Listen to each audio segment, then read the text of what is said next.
Եվ ագահորեն ուտում են, ասում են, տեսնեմ տանեմ, սրանք տրակեն ես, հետից լացնելով, ազելով գալիս են։ Երրորդ կարգի քիչմիշա թույլ ռեադումենտ կամեջը, ճիշտ է, գիլաներն քիչ մանր են, բայց առավելություններն ավելի շատ են։ Հաջորդ ամերիկյան սորտը, քիչմիշ ստալետիա,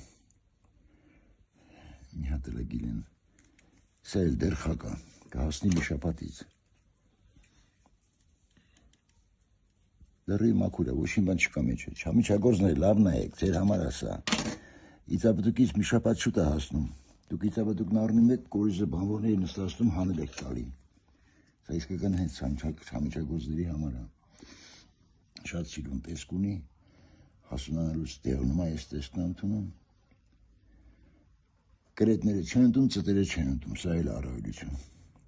Միջև ուշ աշուն մնում է խաղողի վազի վրա։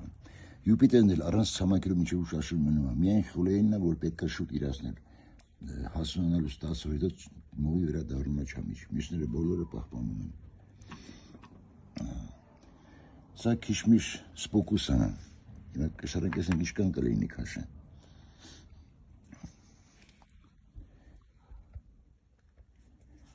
Տասերգուսը 4 գրամ։ Մաքուր քիչմիշա,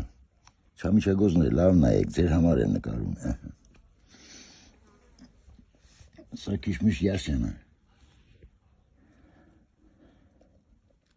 Տեսնենք, կորիզ կա մեջը թե չկա, կամ ռեադումենտ։ Լրիվ մաքուր է, տեսնում եք։ Սա խեսինու է կոչվում։ Ու դեռ խագա, դեռ չի հասել։ Հիմա տեսնենք, ինչ կա մեջը։ Նայեք մաքուր է լրիվ։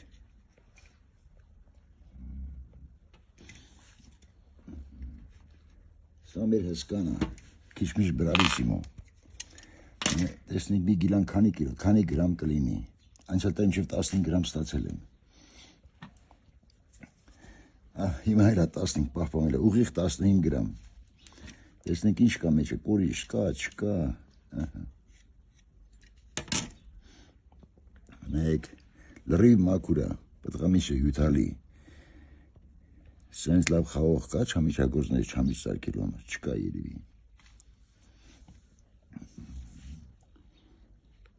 Հաջորդ սորտը, սա կորիզավոր է, կոչվում է ալվիկա, երկու հատ փոքր կորիզ կա մեջը։